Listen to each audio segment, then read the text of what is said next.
Hindi ay nakabito na po. Ma'am, sira po yung kuko mo sa unahan.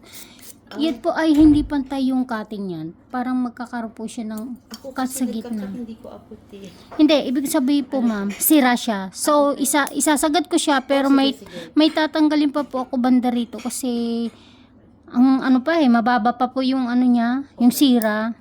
Okay. Pero hindi po abot lahat yan. Okay.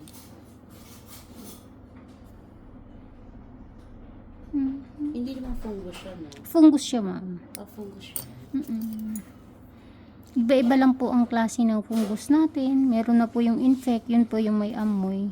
Nadadamage na yung skin natin. Pero sa akin, slight lang, no? Sa kuko ko pa lang po kayo.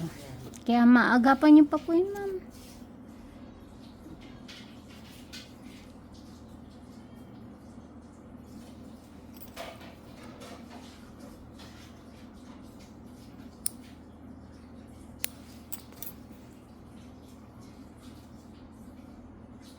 May ingrown ako, di ba? Meron po, konti lang. Yung nararamdaman Pero ko. ito tumusok po yata kaya Yes. nagkaroon ng konting nana. Yes. Ako nag-ano kasi ang sakit-sakit na eh. Ginapit ko siya.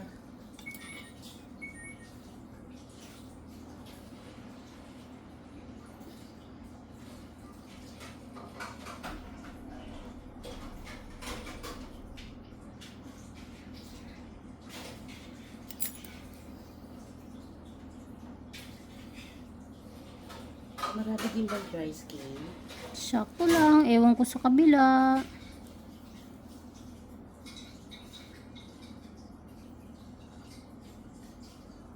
So, Dry skin.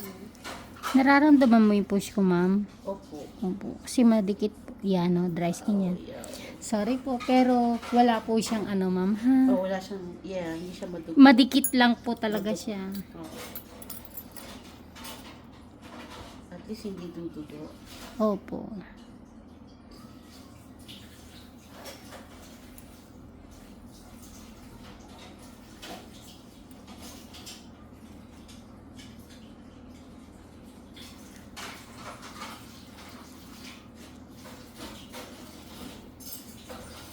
Hindi ko makita si ano doon. Si Jason. Sabi ko, mag-partner na kahit saan. Sabi ko, ikaw na bahala. Nakakalimutan ko palang sabihin sa inyo. Pero parang may sinend ako doon na ano, may parkingan na po. Oh, hindi ko nga lang alam kung saan banda. Hindi na kayo nakapag-message na. Ay, na-message pala na ano ko na lang, late ko na lang din nabasa. Ma'am, tanggalin ko pa rin yung sira. Ha? Oh, sige. Yung nasa gitna. Yung hanggang saan lang naman yung kaya. Sasaktan ka ba? Ay, ba't nalikot? Naging... Lang ako, pero hindi naman. Opo, relax lang po kayo. Hindi ko po kayo sasaktan.